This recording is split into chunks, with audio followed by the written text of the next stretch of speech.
اور کتاب یعنی قرآن میں مریم کا بھی تذکرہ کرو، جب وہ اپنے لوگوں سے الگ ہو کر مکان کے مشرقی حصے میں چلی گئیں، پھر انہوں نے ان کی طرف سے پردہ کر لیا، تو ہم نے ان کی طرف اپنا فرشتہ بھیجا، سو وہ ان کے سامنے ایک خوبصورت مرد کی صورت میں آیا۔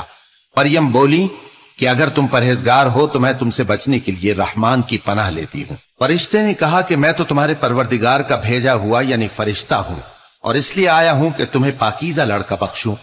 مریم نے کہا کہ میرے ہاں لڑکا کیوں کر ہوگا، جبکہ مجھے کسی مرد نے بطور شوہر چھوا تک نہیں، اور میں بدکار بھی نہیں ہوں۔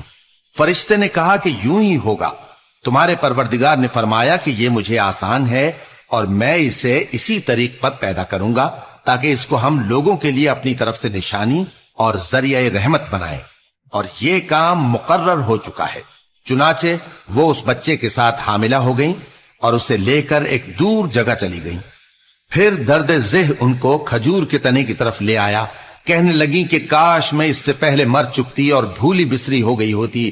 تب ان کے ٹیلے کے نیچے کی جانب سے فرشتے نے ان کو آواز دی کہ غمناک نہ ہو، تمہارے پروردگار نے تمہارے نیچے ایک چشمہ پیدا کر دیا ہے، اور کھجور کے تنے کو پکڑ کر اپنی طرف ہلاؤ، وہ تم پر تازہ عمدہ کھجوریں گرائے گا، تو کھاؤ اور پیو اور آنکھیں ٹھنڈی کرو۔ اگر تم کسی آدمی کو دیکھو تو کہنا کہ میں نے اللہ کے لیے روزے کی منت مانی، تو آج میں کسی آدمی سے ہرگز کلام نہیں کروں گی۔ پھر وہ اس بچے کو اٹھا کر اپنی برادری والوں کے پاس لے آئیں۔ وہ کہنے لگے کہ مریم یہ تو نے برا کام کیا، اے ہارون کی بہن، نہ تو تیرا باپ ہی برا آدمی تھا اور نہ تیری ماں ہی بدکار تھی۔ تو مریم نے اس بچے کی طرف اشارہ کیا۔